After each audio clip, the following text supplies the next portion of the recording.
Hey guys, this is my Card Wars top 10 useless swamp cards list. Starting with number 10, Cardboard Mansion.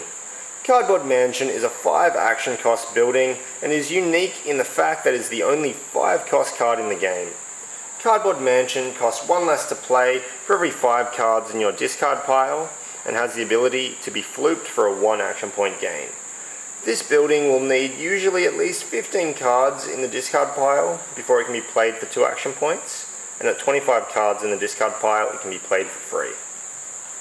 Coming in at number 9, Fright Tower. Fright Tower allows you to pay 1 action point to increase target creature in this lane by +1 attack this turn for every 5 cards in your discard pile. This building's ability will only become more powerful the longer the game goes on, and can turn any monster into a real threat to your opponent. Coming in at number 8, Caterpillar. Caterpillar is a 2-cost creature with 0 attack and 3 defense that gains 2 attack for every 5 cards in your graveyard. This card is a mid-late game powerhouse that can change the outcome of a match in a single turn. In the right deck, it is possible to raise Caterpillar's attack to 25 or above and end the duel with a single direct attack. Coming in at number 7, Lieutenant Mushroom. When Lieutenant Mushroom leaves play during your opponent's turn, that opponent discards 3 cards. Lieutenant Mushroom is great for forcing your opponent to discard any strong or important cards they might be saving for later use, especially if they are only holding 3 cards. Timing and placement is crucial when playing Lieutenant Mushroom to get the most out of his ability. Coming in at number 6, Magic Ring Ding. When played, Magic Ring Ding will raise each of your creature's attack by +1 this turn for every 5 cards in your discard pile. Similar to a lot of useless swamp cards, Magic Ring Ding will continuously increase in power as the game goes on. This card can be used to devastating effect mid to late game, whether your objective is to deal damage to your opponent or destroy your opponent's monsters.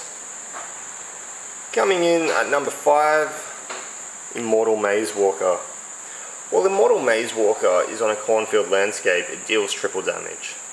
Immortal Maze Walker, dealing 6 damage a turn with 8 defense, is a big threat that will either destroy a lot of monsters or do a lot of damage.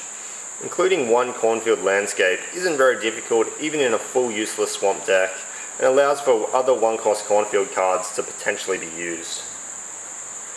Coming in at number 4, Skeletal Hand. When Skeletal Hand is flooped, you discard the top 3 cards of your deck, and for each spell card discarded this way, target player discards a card. Having the ability to make your opponent discard cards while at the same time filling your discard pile makes Skeletal Hand one of the most powerful support useless swamp creatures you will find. Coming in at number 3, Dr. Death. By destroying another creature you control and flooping, Dr. Death, you can destroy target opposing creature in his lane. Dr. Death is your useless swamp answer to removing absolutely any creature your opponent controls that is causing you trouble. Coming in at number 2, Raise the Dead. Raise the Dead, when played, allows you to put a creature with cost 2 or less from your discard pile into play. When using useless swamp decks, your discard pile is a valuable resource that can be utilized to a great effect. Raise the Dead can allow you to bring back any creature with the strength or ability you need for the situation at hand. Coming in at number 1, Red Isling. Return a 0-cost card from your discard pile to your hand. You will struggle to find a useless swamp deck that does not include Red Isling, and I've seen it even listed on unofficial ban lists.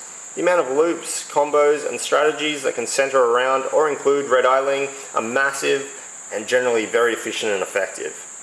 So there you have it, my top 10 useless swamp cards. Check out my other Adventure Time Card Wars videos.